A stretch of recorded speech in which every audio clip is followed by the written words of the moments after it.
Բարև ձեզ Ֆակտոր TV հյուրը քաղաքակրթական եւ մշակութային հետազոտությունների կենտրոնի վերլուծաբան Իրանագետ Աննա Դավթյան-Գևորգյանն է, բարև ձեզ։ Բարև ձեզ։ Խոսենք Իրանից,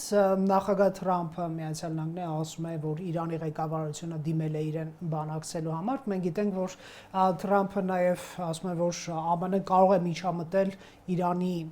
ներկա իրադրությանը, իսկ ինչ է այնտեղ կատարվում, մեծաթիվ զոհեր եւ վիրավորներ, քաղաքական կարելի ասել բախումներ, հա։ Դուք ինչքանով հավանական եք համարում, որ ԱՄՆ-ն միջամտություն իրականացնի, խոսքը ըստ ռազմական միջամտության մասին է, եւ ինչ կարող են նրանք բանակցել, հասկանալի է։ Շնորհակալություն հրավերի ու հարցերի համար։ Նախ ռազմական միջամտությունից երևի սկսենք, անցյալ տարի հունիսին տեղի ունեցած այդ բախումից հետո, երբ Իսրայելը հարձակվեց Իրանի վրա եւ հետո ԱՄՆ-ն նույնպես մասնակցեց դրան, գրեթե բոլոր վերլուծաբանների համար ակնհայտ էր, որ դա վերջնական փուլը չի, այսպես ասած, ռազմական գործողությունների։ Այդ ռազմական էսկալացիայից հետո ԱՄՆ-ն պարբերաբար ասում էր, որ այ հիմա կգաք բանակցելու իմ պայմաններով,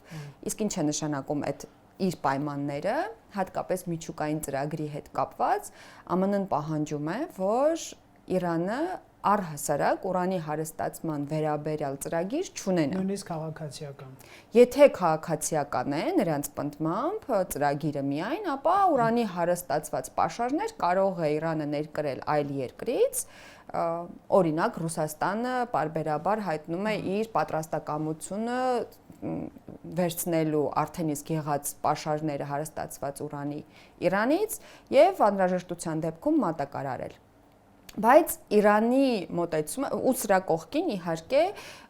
դեռևս 2018 թվականից երբ դուրս եկավ ԱՄՆ-ն միակողմանի միջուկային ծրագրից, իրենց մոտեցումը այդ բանակցություններին հետեւյալն է, որ բանակցությունները Իրանի ու ԱՄՆ-ի միջև չպիտի լինեն, չպիտի սահմանափակվեն միայն միջուկային ծրագրով, պիտի ներառեն նաև բալիստիկ հրթիռների հարցը, որովհետև Իսրայելը միևնույնը ունի այդ մտահոգությունը, որ հենց որ վերականգնեն իրենց պաշարները բալիստիկ հրթիռների, նորից կարող է հարված լինել Իսրայելի վրա կամ հակահարված լինել, ինչպես տեղի ունեցավ 25-ին, եւ երրորդ հարցն էլ դա տարածաշրջանային քաղաքականությունն է Մերձավոր Արևելքում։ Այսինքն այս հարցերը ուզում են բանակցային սեղանին լինեն։ Այս նույն հարցերը իրանական վերնախավաքաղաքական համարում էր առնվազն իր համար կարմիր գիծ եւ ասում էր միջուկային ծրագրի շուրջ բանակցությունները պիտի լինեն միայն միջուկային ծրագրի վերաբերյալ, իսկ ինչ վերաբերում է ուրան չհարստացնելուն, իրանական ներքաղաքական քննարկումներում կա այս մոտեցումը, որ իրենց աչքի առաջ է քաղաքական երկու սցենար։ Մեկը դա Հյուսիսային Կորեայի սցենարն է, որ ունի միջուկային զենք եւ միջուկային ծրագիր ուներ եւ իր հետ հաշվի էին նստում եւ որևէ մեկը չի ուզում գործ ունենալ, այո, եւ կա Լիբիայի սցենարը, որտեղ Քադաֆին համոզեցին, այսպես ասած, որ միջուկային ծրագիրը պետք է դադարեցնի եւ դրանից հետո պարզապես նա կորցրեց իշխանությունը շատ ողբերգական ձևով, այսինքն սա շատ ակտուալ պատումներ են իրանական ներքաղաքական խոսույթում։ Բացի այդ, անգամ երբ որոշակի երկխոսություն տեղեր ունենում այս ընթացքում 25-ի հունիսից հետո, դրանք միջնորդավորված էին որպես կանոն Օմանի էլի միջոցով, ինչպես տեղեր ունենում նաև 25 թվականի հունիսից առաջ կհիշեք երևի, ճիշտ է, ոչ միայն Օմանում, այլ նաև Հռոմում հանդիպեցին մի քանի անգամ, բայց միջնորդ որպես հանդես էր գալիս Օմանը։ Եվ Իրանի կողմից դա նույնպես այսպես չզիջելուն միտված դիրքորոշում էր, որ ուղիղ բանակցությունների հակված չենք։ Բայց ինչպես դուք շատ ճիշտ նշեցիք, արդեն կան տեղեկություններ այն մասին, որ Իրանը դիմել է ԱՄՆ-ին, ասելով, որ պատրաստ ենք երկխոսության, իսկ այսօր արդեն նաև լսեցի, որ Իրանի արտգործնախարարության մամլոխոսնակը հայտարարեց, որ Իրանի արտգործնախարար Արաղչի եւ Ուիտկոֆի ԱՄՆ-ի նախագահի հատուկ բանագնաց Ուիտկոֆի միջև եղած այդ դիվանագիտական խողովակը բաց է եւ անհրաժեշտության դեպքում կարելի է գնալ երկխոսության։ Թե ինչու եկանք այս կետին հասանք, պատճառը իհարկե նաեւ այն ցույցերն են, որոնց մասին նշեցիք։ Խոսակցության թեման կարող է լինել Իրանի ներքաղաքականությունը, թե միջուկային ծրագիրը, չէ՞ որ ամերիկյան կողմը կարող է տեսնել, որ ներկա վերնախավի դիրքերը այսպես թուլացել են, նաև Իրանը ռազմական հարվածներ է ստացել նախորդ ամռանը, ռազմական ղեկավարություն ոչնչացված է,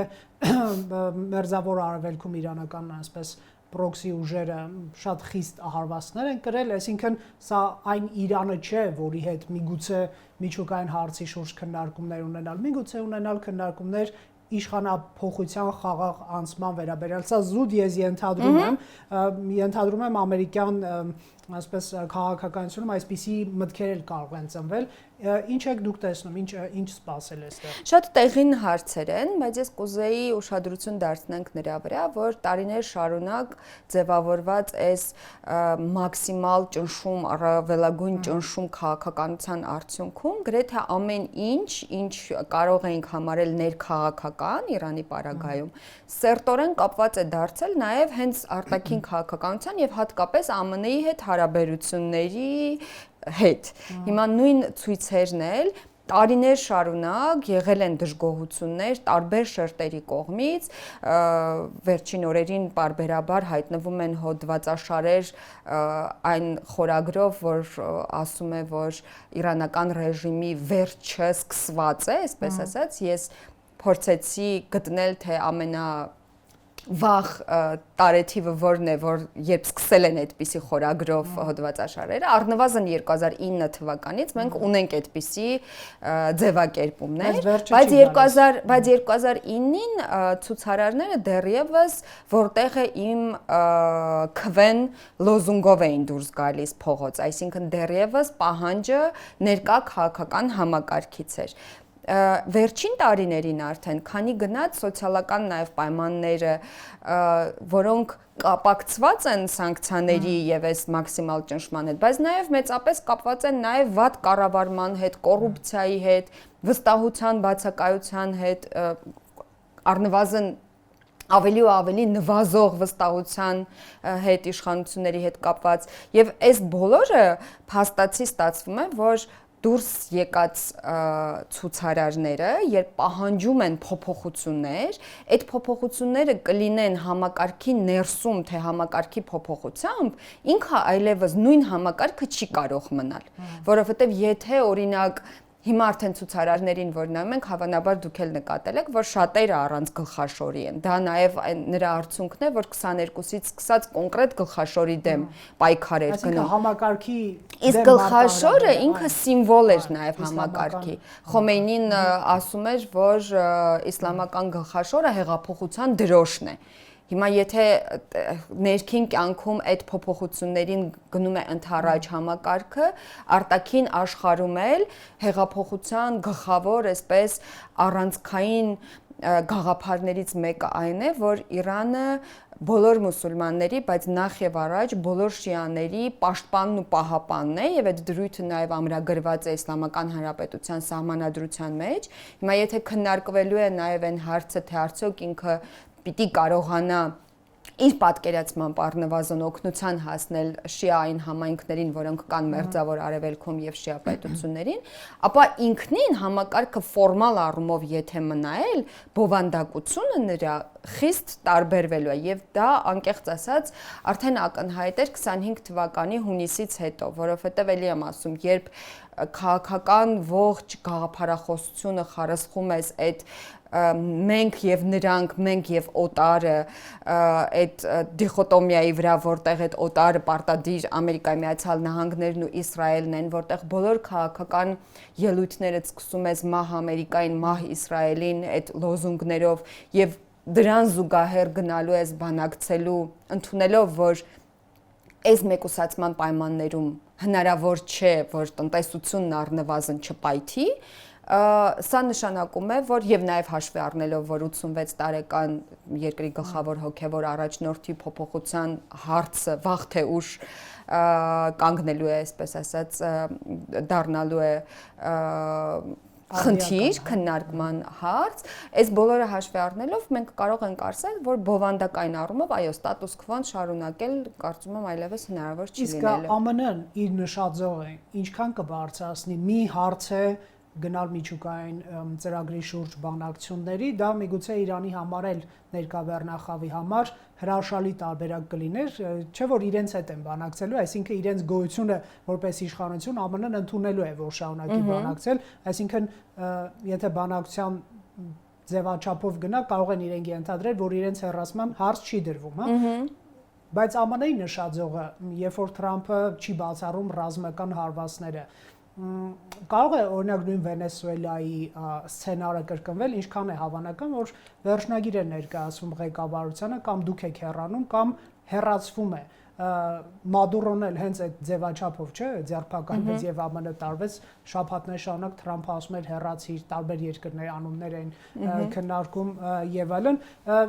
Ինչ է կարծում ԱՄՆ-ի նշաձողը այս փուլում որը կլինի, հաշվի առնելով նաեւ ներքին դժգոհությունները, այսպես ծավալը։ Դե շատ դժվար է ասել, թե ինչ որոշում կկայացնի, հաշվի առնելով, որ նշաձողերի հարցում կարծես առանձնապես համեստ չի Թրամփը։ Համեստ չի եւ շռայլության սահմաններն էլ անգամ հնարավոր չի, այսպես ասած, նախանշել։ Բայց իհարկե Իրանը ամեն դեպքում Վենեսուելան չէ աշխարհագրության իմաստով, եւ Խամենեին էլ Մադուրոն չէ նաեւ գաղափարախոսական իմաստով, որովհետեւ Խամենեիի համար 86 տարեկան երկրի հոգևոր առաջնորդը, որ նաև բազում այլ շիաների հոգևոր առաջնորդ է, որոնք ապրում են Իրանից դուրս, եւ մարդ, որը, եթե չեմ սխալվում, հոգևոր առաջնորդ դառնալուց հետո չի լքել Իրանը, կամ առնվազն 30 տարուց ավել Իրանը չի լքել, նրա համար որևէ փախուստի տեղ գտնելը, կարծում եմ, այնքան էլ քննարկելի տարբերակ չէ եւ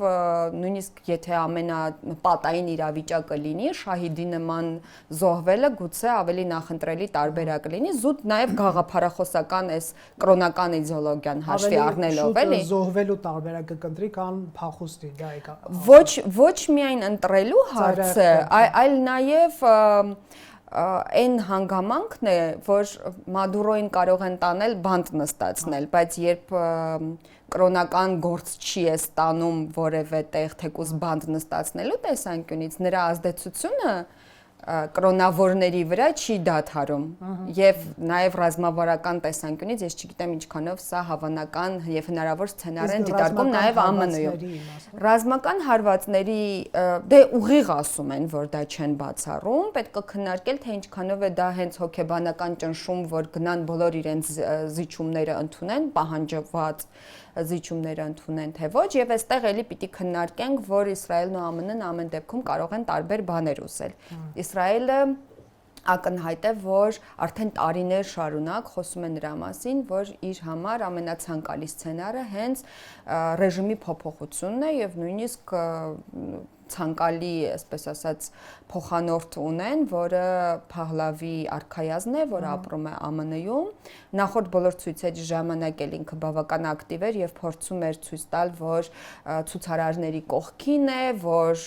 ամեն ինչ անելու է նրանց օժանդակելու համար, բայց պիտի ասեմ, որ կողքից դիտողի առնվազն տեսանկյունից նախորդիվ շատ ավելի սխալներով էր իր մարտավարությունը եւ շատ ավելի մեծ հակազդեցություն էր ստանում Իրանի ներսում, քան հիմա։ Օրինակ, 25-ի հունիսին հարվածներից հետո անմիջապես հայտարարեց, որ ինքը ողջունում է իսրայելական հարվածները Իրանի վրա, որքան էլ որ դա ուղղված լիներ ռեժիմի դեմ, ամեն դեպքում նաև քաղաքացիական զոհեր կային երկրում եւ երկրի ներսում էլ դա այդքան էլ ճիշտ չէր ընկալվում եւ դա կարծում եմ լուրջ ռազմավարական սխալ էր նաև իր կողմից։ Այս անգամ շատ ավելի զգուշավոր է եւ շատ ավելի մտածված հայտարարություններ է անում եւ ակնհայտ է, որ իր տեխնացության ջատագովությամբ շատ ակտիվորեն զբաղվում է նաև Իսրայելը, որովհետև դե բոլորի համար ակնհայտ է մինչ հեղափոխական Իրանը, շահական Իրանը, Իսրայելի գլխավոր դաշնակիցներից մեկն էր Մերձավոր Արևելքում, Թուրքիայի կողքին մուսուլմանական երկրորդ երկիրն էր, որ առաջիններից մեկը ճանաչեց Իսրայելը եւ վերադարձ դեպի այդ շահական կարգերը Իսրայելի համար, հա, դա նշանակում է վերադարձ դեպի գործընկերային Իրան։ Բացի այդ, նաև անձնական կապերով նրանք բարբերաբար հրավիրում են Ռեզա Փահլավիին Իսրայել, վերջին անգամ 2 տարի առաջ են տեղ եղել հանդիպումներ ունեցել։ Բայց այստեղ նաև իր այս խելացի մարտավարության կամ ռազմավարության համատեքստում կարևոր է նշել նաև, որ երբ խոսք է գնում նրա վերադարձի մասին, պարտադիր չի, որ դա նշանակի հենց միապետության վերականգնում եւ շահական կարգերի վերականգնում։ Եվ ինքը կարծեմ թե հենց ասում է, որ ես չեմ պատրաստվում։ Այո, եւ այդ էլ է կարծում եմ բավական մտածված քայլ, ասում է, որ ես չեմ գալիս կառավարելու, ղեկավարելու, եթե գամ, այլ գալու եմ որպես անցումային ժամանակաշրջանի առաջնորդ լինելու, որպեսզի սեկուլար պետություն կառուցեն։ Կամ եւ եթե չեմ սխալվում, ներեցեք ընդհատելու համար նա ասում է Իրանի ժողովուրդը պետք է ընտրի միապետության մեջ է մնում, թե հանրապետության ձևաչափ։ Այո, այս տարիների ընթացքում ինքը նաեւ որոշակի ճանապարհային քարտեզ է մշակել եւ այդ ճանապարհային քարտեզի առաջին կետերից մեկը հանրաքվեի անցկացումն է, որտեղ ժողովուրդը ազատ կլինի, Իրանի ժողովուրդը ազատ կլինի ընտրելու հանրապետության, միապետության եւ այլ կարգերի միջև եւ ինքը կորոշի նաեւ թե այդ համապատասխան կարգերի շրջանակում հետո ում է ընտրելու որպես ղեկավար։ Իր մոտեցումը այսպիսին է։ Զուգահեռ կան նաև բնականաբար այլ հավակնորդներ, որ եթե ռեժիմը պիտի տապալվի, ապա իրենք ունեն որոշակի նկրտումներ, իշխանություններ համակարգի ներսից, իսլամական համակարգի ներսից, այսինքն ռեֆորմիստներ, պահպանողականներ, այաթոլլայի գլխավորությամբ, թե այս համակարգը մերժող գործիչներ կան, որոնք ունեն կշիռ եւ որոնք կարող են ցուցարներին ուղղորդել եւ բոնուսը ստանալ, այսպես ասենք։ Ուրեմն փաստենք, որ երկրի ներսում հնարավոր չի լինել քաղաքական գործիչ եւ չընդունել քաղաքական համակարգը։ Հետեւաբար, նույնիսկ ներսում այդ ընդդիմադիր հատվածի ներկայացուցիչները համակարգը բարեփոխման ջատագովներ են եւ ոչ թե համակարգը մերժողներ, որովհետեւ սահմանադրությամբ այս համակարգը ընդունված է որպես սահմանադրական կարգ եւ դրա դեմ խոսելը հակասահմանադրական քայլ է համարվում։ Բայց ստեղծվել է մի իրավիճակ, երբ 2009-ի ցույցերից հետո հատկապես կհիշեք 2009-ին կանաչ այդ շարժման առաջնորդը Մուսավին էր, որը նախագահի թեկնածու էր եւ քվեարկողների մեծ մասի ընկալմամբ հենց Մուսավին էր ընտրվել, բայց Ահմադինեժադը մնաց որպես երկրորդ ժամկետ նախագահող եւ Մուսավին դարձել էր այդ ընդդիմադիր հատվածի բարեփոխական առաջնորդը, բայց նա արդեն 10 տարուց ավել է տնային կալանքի տակ է եւ հնարավորություն չունի հայտարարություններ անելու։ Նույն կերպ Քարուբին, որ էլի բարեփոխական է եւ կրոնավոր նաեւ, նույնպես տնային կալանքի տակ է։ Խաթամին հնարավորություն չունի հայտարարություններ անելու, Ռուհանի գործողություններն են բավականին սահմանափակված, Զարիֆին կառավարությունից ստիպված եղավ հեռանալ, այսինքն մարդիկ կան համակարգի ներսում էլ, որոնք խոսում էին նրա մասին արդեն տարիներ շարունակ, որ բարեփոխումների կարիք ունի համակարգը, հակառակ դեպքում որևէ մի նոր խայծ, կլինի դա տնտեսական, քաղաքական թե սոցիալական, հնարավոր է, որ համակարգը լուրջ ցնցումների ենթարկի։ Բայց Խամենեի մոտեցումն այն է, որ քանի անգամ իր հայտարարություններում դա նշել է այս զուգահեռը, որ այնպես ինչպես ԽՍՀՄ-ում Գորբաչովի ժամանակ երբ սկսվեցին այդ բարեփոխման փուլը, դա մեծ ստրատեգիա էր ԱՄՆ-ի կողմից, որ դա փլուզման է տանելու, այդ նույն կերպ ինքը այդ լուրջ վախերը ունի, որ որոշակի ազատություններ տալով եւ քաղաքական եւ հասարակական ոլորտում ինքը աներկբա փլուզման է տանելու այդ համակարգը։ Հիմա երկրից դուրս արդեն բոլոր պիտի հաշվի առնենք, որ 5 միլիոն իրանցի ապրում է երկրից դուրս եւ կարելի է հավանաբար այս ընդհանրացումը անել, որ իրանական սփյուռքը ինքնին ընդդիմադիր սփյուռք է, որովհետեւ նրանց մեծ մասը, օրինակի տարբերություն մեզ, ոչ չէ, տարբեր փուլերով, ցեղասպանությունից հետո նոր անկախ Հայաստանից մարդիկ տեղափոխվել են այլ երկրներ ապրելու, իրանցիները մեծամասամբ, գրեթե 90%-ով Սփյուռքյան այդ օջախները ձևավորվել են իսլամական հեղափոխությունից հետո։ Ռեժիմի հետևանք է։ Ռեժիմի հետևանքով եւ նրանց մեծամասնությունը քաղաքական նկատառումներով է լքել, քաղաքական անվտանգային նկատառումներով է լքել երկիրը։ Եվ հետեւաբար ռեժիմը տապալելու վերաբերյալ ընդդիմադիր շրջանակները ձևավորվում են հենց Սփյուռքյան օջախներում։ Փահլավիի մասին նշեցինք, ԱՄՆ-ում կա նաև Մոջահեդին խալղ անունը կրող մի կազմակերպություն, որը մասնակցել է հակաշահական ցույցերին, բայց հետո անմիջապես իսլամական հեղափոխությունից հետո հանդես եկավ նաև ընդդիմադիր դիրքերից այդ հեղափոխության դեմ,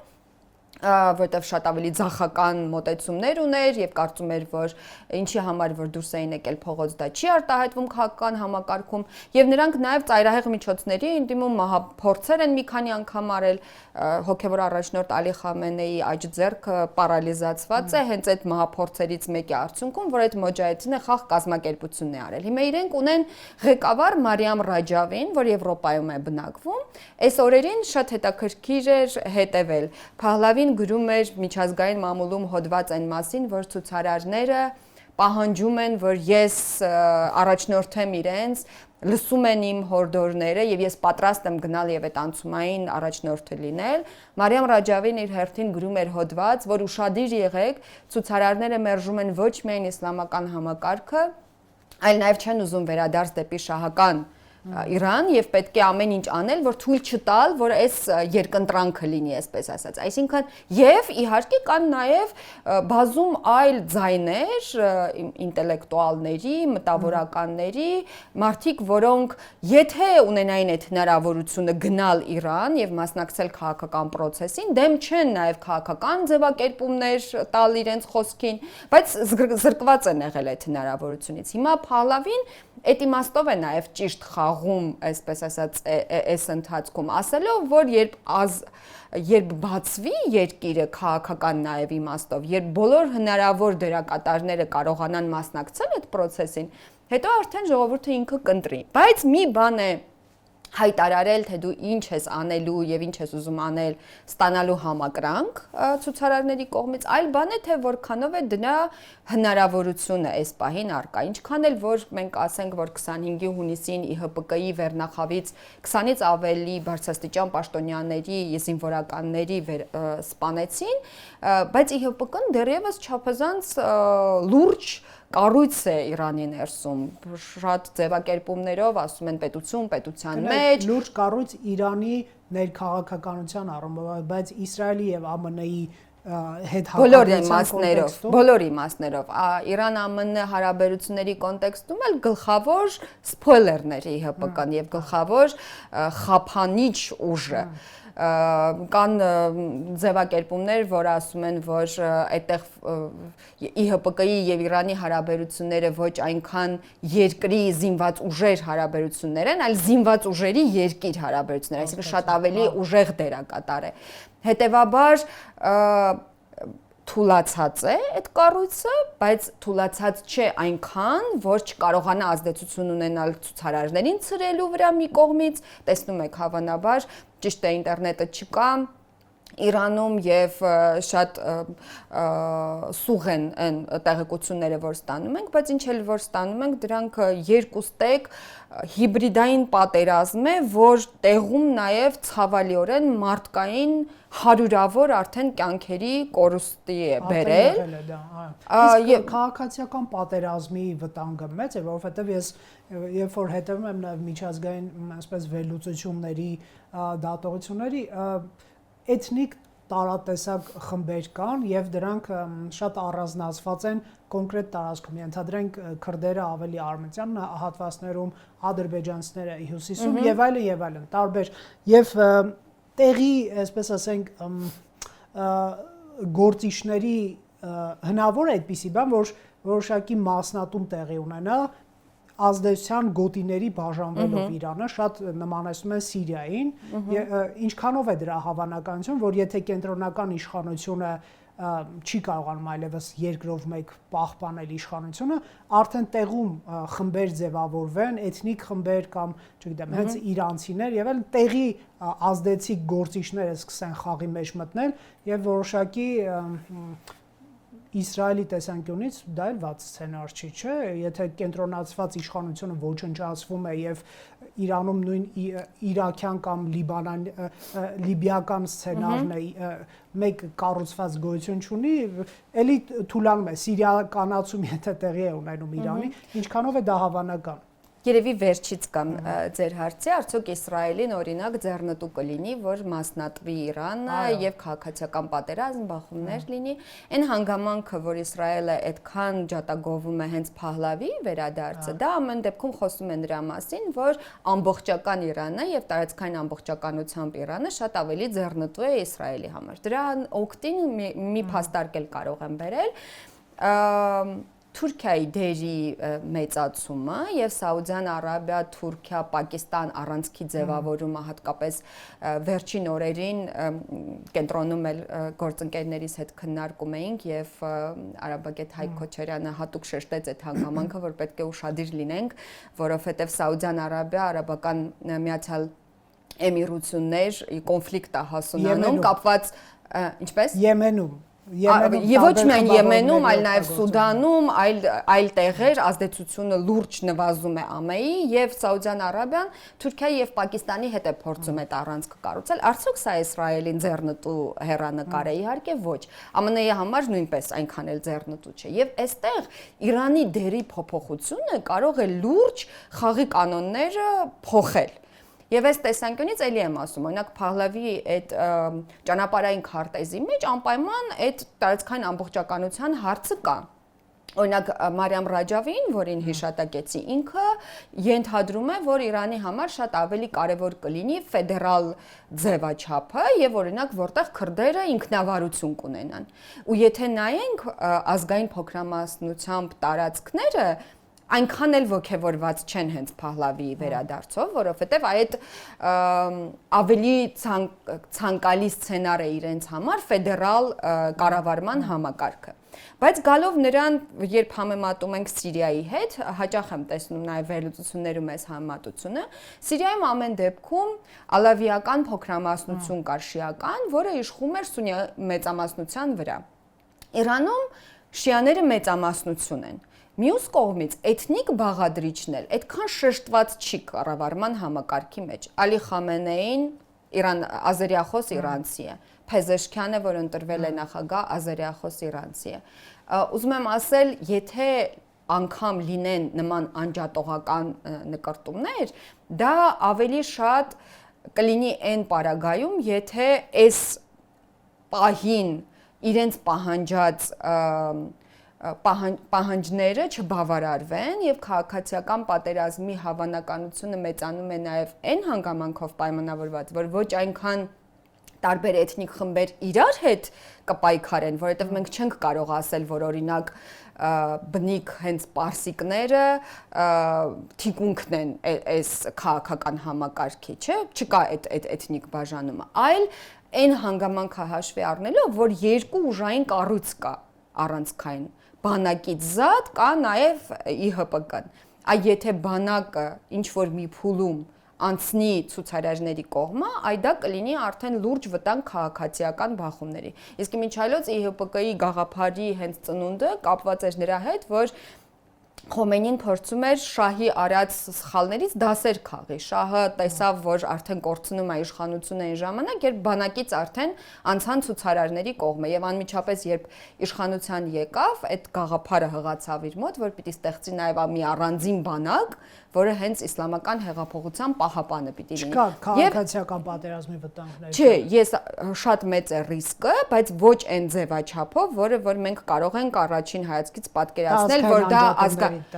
այդ ռիսկը միշտ կա, երբ կենտրոնական իշխանությունը, այսպես ասած, թուլանում է։ Եվ նաև այդ սիմվոլիզմի տեսանկյունից ուզում եի ասեմ, որ հենց այս օրերին է տեղի ունեցել նաև իսլամական հեղափոխությունը, հունվարի 16-ին է շահը լքել Իրանը եւ հունվարի վերջին Խոմեյնին վերադարձել է Ֆրանսիայից Իրան, ինչու եմ սա շեշտում, որովհետեւ առաջիկայում այս բոլոր օրերի հիշատակմանը նվիրված նաեւ պրոիշխանական ցույցեր են լինելու եւ սրանք նույնպես հավելյալ ռիսկ կարող են առաջացնել բախումների։ Ասածս միայն այն էր, որ այդ բախումները պարտադիր չի, որ միջէթնիկ բախումներ լինեն, այլ դրանք ավելի շատ քաղաքական, այսպես ասած, տարաձայնությունների ֆոնն են։ Ավարտենք, ամփոփենք այս հարցով, ինչքանով է հավանական իշխանափոխությունը, համակարգափոխությունը Իրանում։ Ես էլի այս աստղանիշ դնենք այն վերապահումով, որ տեղեկատվությունը, երբ որ Իրանից գալիս է շատ կծկտուր է հաճախ, հնարավոր չէ ստուգել, իշխանությունը իր տեսակետներ ներկայացնում, որ հսկվում է եւ այլն, ընդդիմությունը իր տեսակետը, որ քաղաքներ անցել են մեր վերահսկողության ներքո, այսինքն երբ որ պարզաջրվի իրավիճակը, ճշմարտությունը այդ բայն, հա, հաշվի կունենանք, բայց եղել են Իրանը եփվում է անընդհատ քաղաքացիական, այսպես անհնազանդություններով տարիներ շարունակ, տարբեր պատճառներով արդեն խոսեցինք, ինչքանով է հավանականություն իշխանափոխության, ինչ եք կարծում։ 78 թվականի նոյեմբերին Foreign Affairs-ում հրապարակվում է մի հոդված, այդ ժամանակ առաջ 2 ամիս առաջ։ 2 ամիս առաջ, Եվ հեղինակը Ջեյմս Բիլն էր, որ ժամանակի ամենանշանավոր իրանագետներից մեկն էր, եւ ինքը գրում էր նրա մասին, որ նախ քիչ հավանական է, որ շահը կորցնի իշխանությունը, բայց անգամ եթե կորցնի էլ, իշխանությունը ընկնելու է կամ ձախական մարքսիստների ձեռքը, կամ միջին խավի ինտելեկտուալների ձեռքը, ասածս այն է, որ նշում էր մի քանի սցենարներ եւ դրանցից որևէ մեկում չկար իսլամական հեղափոխության հեռանկարը եւ իսլամական կարգերը։ Ես չեմ ուզում այդ դիրքում հայտնվել, որովհետեւ իսկապես շատ դժվար է կանխատեսումներ անել, թե փոփոխությունը երբ է գալու։ Այն, որ այդ փոփոխությունը անխուսափելի է, անկախ նրանից, թե ֆորմալ առումով այս համակարգը կմնա նույնը, թե կփոփոխվի, բովանդակային առումով ստատուս քվոյի շարունակումը դեռևս անցյալ տարվանից արդեն զգացվում էր, որ անհնար է այսպես շարունակել դա եւ տնտեսական առումով, եւ քաղաքական առումով, եւ հասարակական առումով։ Բայց համակարգը այնքան ճկուն ու բազմա շերտ է նաև ինստիտուցիաների տեսանկյունից, որ նույնիսկ ցանկության, քաղաքական կամքի ու ցանկության դեպքում, նույնիսկ այս եղած համակարգի ներսում հնարավոր են լինել այնպիսի ռադիկալ փոփոխություններ, որ դա ֆորմալ առումով նույնը, բայց բովանդակության առումով բոլորովին այլ քաղաքական համակարգ կլինի։ Շնորհակալ եմ, կհետևենք իրադարձություններին։ Factor TV-ում հյուրընկալել ենք Աննա Դավթյան-Գևորգյանին։